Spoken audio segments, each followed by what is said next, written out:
Right now, he owes, I'm going to say in a short way, at least 80,000, if not 180,000. This wasn't just podcast banter gone wrong. This was a power play detonated in real time. When Jim Jones and his co-hosts publicly questioned 50 Cent's documentary work, they weren't just critiquing content. They were challenging a man whose brand has always been built on dominance, leverage, and long memory. And what followed wasn't a rap diss or a Twitter spat. It was something colder, calculated, financial, surgical. 50's affiliates didn't respond with bars. They responded with paperwork, property access, and public exposure. This is what happens when ego collides with ownership in an industry where reputation is currency. And once ownership enters the battlefield, the rules change. Is it acceptable for someone to create a documentary about you without your approval? How would you feel if it happened to you? What happened next wasn't hip-hop drama. It was a demonstration of how power actually works in 2026. There was no diss record, no viral screaming match, no back-and-forth Instagram live meltdown. Instead, there was security footage, lease paperwork, power cut, locks changed, and Jim Jones caught on camera kicking in the door of the very studio where he built his podcast presence. That footage didn't leak from a random source. It was posted by 50 Cent himself, framing the moment like evidence, not entertainment. That's a different level of warfare. According to modern media conflict trends, public humiliation amplified through documentation is far more damaging than lyrical sparring. It attacks stability, not just pride. Now critics will argue this was just petty trolling, rap beef evolving with social media. But that explanation is too shallow. This was structural leverage, alleged landlord partnerships, publicized debt narratives, strategic timing. Psychologically, this resonates because people instinctively fear losing control of their environment. When the lights go off and the locks change, it symbolizes something deeper: loss of power. And in hip-hop culture, power perception is everything. 50 didn't punch. He didn't threaten. He exposed. Surgical. Visible. And once a humiliation is time-stamped in high definition, it becomes permanent. If this is where rap conflicts are headed, the next battles won't be lyrical. They'll be logistical. And that shift changes everything. So the real question is, who's prepared for a war that isn't fought in the booth anymore? It's like... Definitely not acceptable. It's facetious and petty. Right. It's like somebody putting out your tape. The spark itself seemed almost casual. A podcast conversation about documentaries. Jim Jones called the idea of releasing unflattering footage without consent facetious and petty. One host compared it to leaking someone's private tape. On the surface, it sounded like a philosophical debate. But timing matters. Context matters. And in power politics, nothing is ever just hypothetical. When commentary aligns too closely with a recent release, it stops being theory and starts feeling like accusation. Without your permission. And you're not an actual porno star. And they do it. The lighting wasn't good enough. The room leaned in. The criticism sharpened. The idea that someone would air damaging footage without caring about optics became the moral center of the conversation. They framed it as exploitation, as weaponized storytelling, as someone using a camera not to inform, but to wound. And that framing matters. Because in the age of streaming platforms and viral documentaries, narrative is warfare.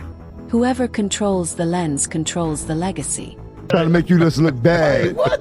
Oh, they caught me on a bad day? I wasn't even on my This they caught a weak one. The unspoken target was obvious. 50 Cent had just released Sean Combs' The Reckoning, a Netflix series dissecting allegations surrounding a fellow mogul. The podcast crew labeled it a mockumentary. They questioned motives. They implied it was less journalism and more vendetta. Now critics will argue that public figures are fair game, and documentaries have long examined controversial figures without approval. That's true.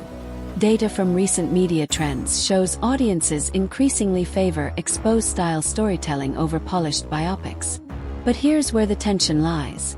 When storytelling feels strategic rather than investigative, people sense it. And that perception, real or manufactured, fuels backlash. You see that the lighting is dark? Damn. You see that the lighting is dark? You looking small You still out put here. this on the internet? Word up. The frustration in that room wasn't subtle. It resonated because, at a human level, people fear losing control of their image more than almost anything. Psychologically, voters, fans, and audiences respond to authenticity, or at least the appearance of it. When a documentary feels like a takedown, it triggers the instinctive reaction that someone is being ambushed. Whether that instinct is justified is secondary. The emotional response is what spreads. But I would feel... I ain't gonna front. I think, I would feel messed up. if they saluting you, First of all, they want somebody doing a documentary about you. Then came the line that sealed it. A documentary should honor you, not tear you down.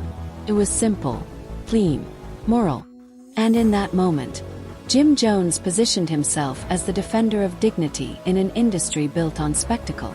Hero framing, intentional or not. The implication: some creators build, others destroy. You wanted to be a dope documentary. It gotta be dope. Showing who you are, what you've done, Not no bullshit everything you've on- accomplished. Like, a documentary is a big thing. Like, you don't want nobody doing a documentary about like trying to just make your whole character look weak. Like, that's petty behavior. But here's the colder truth. Documentaries are rarely about honor. They are about control of narrative. According to streaming consumption patterns, controversy drives engagement more than celebration ever could. Celebratory documentaries trend for a week. Exposés trend for months. This wasn't just about ethics, it was about market reality. And 50 Cent understands markets. We also have a partnership agreement where half of what he's building now, his media, belongs to us. But he won't tell us. By the time clarifications started rolling in, the narrative had already hardened. Mino tried to frame the documentary discussion as general commentary, not a targeted shot. Legal questions were floated about defamation and unauthorized likeness use. On paper, it sounded reasonable, but perception moves faster than disclaimers. 50 Cent didn't interpret it as theory. He interpreted it as disrespect. And historically, when 50 takes something personally, the response isn't emotional, strategic. He labeled the crew squatters, alleged six-figure unpaid rent, publicly offered to buy the studio space outright. Notice the pivot. He didn't defend his documentary with philosophy. He attacked their credibility with financial allegations. According to audience behavior data, financial instability narratives stick harder than moral debates. When someone's money is questioned, their authority erodes instantly. Now critics will argue that publicizing alleged debt is excessive, that it weaponizes private disputes for spectacle. That's fair. But strategically, it shifts the battlefield. Instead of arguing about documentary ethics, the conversation became about who can actually afford the room they're speaking in. Psychologically, that's devastating. It reframes the truth-teller versus system dynamic into real versus fake, authentic versus manufactured. And once that perception spreads, it's hard to reverse.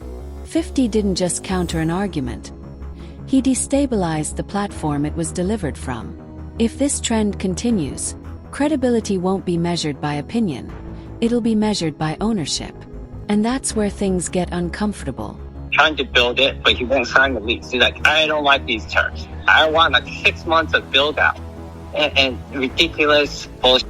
Then came the landlord call. Recorded, posted, circulated. According to the landlord, lease terms were murky, payments inconsistent, obligations unmet. Allegations ranged from tens of thousands to possibly $250,000 in unpaid rent. Whether every number was verified almost didn't matter. Perception hardened instantly. In narrative warfare, financial instability erodes credibility faster than any diss record ever could. He's like insane. To me, it's worth very little to nothing. But if it works out for you, I just throw that in as a sweetener. Okay, so what I'm trying to say. The twist. The landlord allegedly held a contractual stake in the podcast's media output. Half the content potentially tied to the property owner. If true, this wasn't just rent, it was ownership of intellectual property. A transactional arrangement turned toxic. And when that stake was reportedly offered to 50, the chessboard flipped. This became less about ego and more about acquisition. Right now, he owes, I'm going to say in a short way, at least 80,000, if not 180,000. Then the number dropped. $80,000. Maybe $180,000. Possibly $250,000. Headlines don't need precision, they need magnitude. And magnitude reshapes perception. Based on past industry disputes, once a debt narrative takes hold, brand damage follows even if details remain contested. The irony stung. A crew questioning someone's ethics while allegedly unable to sustain their own studio. He cut the lights off. You're not supposed to. You heard Jim? Huh? He cut the lights off. Then came the footage that changed the temperature completely. Timestamp. High definition. No music. No filter. Just Jim Jones outside a locked studio. Lights off, power cut. Struggling with the door before kicking it in. Whether every legal detail behind the lease dispute was fully verified almost didn't matter at that point. The image did the work. And images are stronger than explanations. According to digital engagement trends, visual humiliation spreads nearly 3 times faster than verbal conflict. Becomes meme, commentary, headline, instantly. Now critics will argue we don't know the full contractual context. And that's true. Lease disputes happen. Business negotiations fall apart. But perception doesn't wait for court filings. The optics were brutal. A veteran rapper locked out of his own workspace. Psychologically, this hits because stability equals status.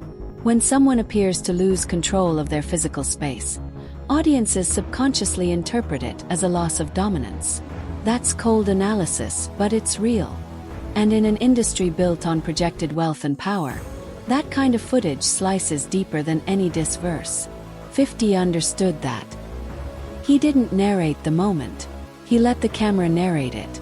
If rap beef has evolved into surveillance-era storytelling, then Reputation is now one viral clip away from collapse.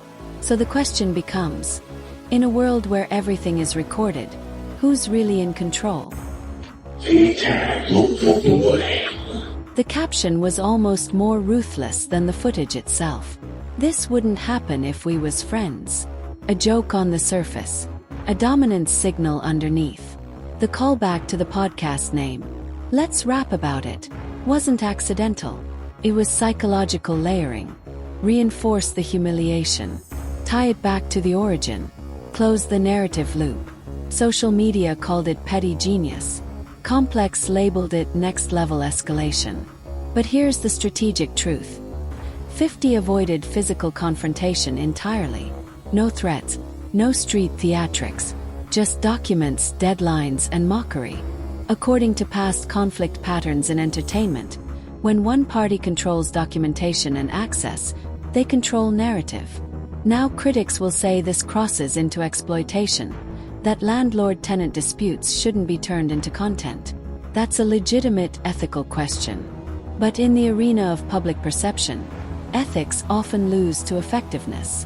The seriousness of eviction collided with meme culture absurdity, and that contrast made it explosive. It was real-life consequence packaged as entertainment. That's why it spread. And once something spreads with humor attached, it's almost impossible to defend against. This wasn't just trolling. It was narrative engineering. If this continues, public conflicts won't just be fought, they'll be produced. And that's a different kind of power. So the uncomfortable question is, when humiliation becomes content, who's next? Yo, nah, this is getting disrespectful and hilarious at the same time. Questions surfaced about access to security systems. Critics called it invasive, Big Brother energy, and that's the analytical layer worth examining. When disputes escalate into surveillance theatrics, it signals a shift in power norms. Ownership isn't just about space anymore, it's about information. I just want to know, how did 50 Cent get access to the camera? Because it's giving Big Brother. What made this moment so potent wasn't just the eviction itself. It was the sustained pressure afterward. 50 didn't post once and move on. He set deadlines publicly. Pay up by Monday. He tagged people, shared additional clips, kept the spotlight fixed. Because for him, humiliation isn't a flash. It's a campaign. According to behavioral psychology research, repeated exposure to negative framing conditions audience perception faster than a single viral hit. Repetition cements narrative. Online commenters dissected every frame. Some mocked Jones. Others zoomed out, questioning the broader illusion of rap wealth altogether. That's the deeper damage. When one person's financial instability becomes symbolic, it challenges the authenticity of the entire ecosystem. Now, critics will argue this is just entertainment, exaggerated for clicks. And yes, social media amplifies drama. But the financial allegations, the paperwork, the timestamps, those anchor the spectacle in reality. That's what makes it dangerous. It blurs the line between performance and consequence, between real and manufactured. 50 didn't just embarrass an opponent. He cast doubt on the infrastructure behind the persona. And once that doubt spreads, rebuilding credibility takes years. If rap conflicts continue moving in this direction, reputation management will matter more than lyrical ability. And that shift changes the hierarchy of power entirely. So here's the real tension. When the pressure doesn't stop, who breaks first? Jim pulled up wearing what looks like the same outfit from the viral clip that started showing off martial art moves with Bruce Leroy in the back, talking about show up. Jim Jones responded not with denial, but with deflection. Martial arts videos. No locked doors. Humorous shield. Strategically, that may have been the only viable move. Because when you show visible frustration, 50 wins. That pattern is decades old. It's almost like he's saying, y'all got jokes, but I'm outside and I'm good. To understand why this escalated the way it did, you have to go back. This isn't random friction. The rivalry traces to the mid-2000s when G-Unit and Dipset represented competing power centers in New York hip-hop. Overlapping alliances, label politics, internal fractures. In 2007, public disses aimed at Jim Jones' label intensified tensions. At the same time, Dipset itself was splintering, and 50 recognized vulnerability with strategic clarity. He invited Dipset members to perform at G-Unit events during internal disputes, a move that widened fractures. Years later, he openly described how he calculates these openings. That's the pattern. Identify instability, amplify it, control the narrative around it. This isn't impulsive trolling, it's long-term psychological chess. Now critics might argue that revisiting old rivalries keeps hip-hop stuck in the past. That mature artists should move beyond factional politics. Fair point. But data from entertainment cycles shows unresolved conflicts generate recurring engagement spikes. History fuels relevance. And when history already contains tension, every new incident carries extra weight. Psychologically, audiences attach meaning to continuity.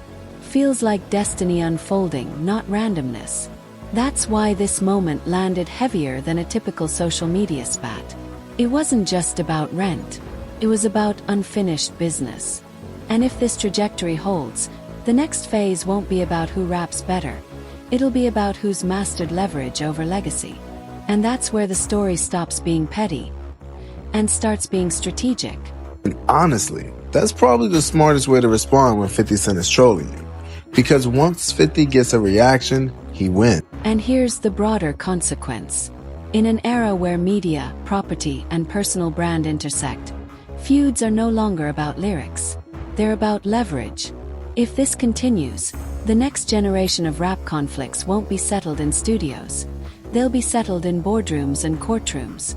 Because the real war isn't about who can rap harder. It's about who owns the building, the footage, and the story. So the real question isn't who won this round. It's who understands that power has moved from microphones to mortgages, and who's still fighting the old war. If you troll back without looking emotional, Yeah. Now the internet starts debating who really won the round.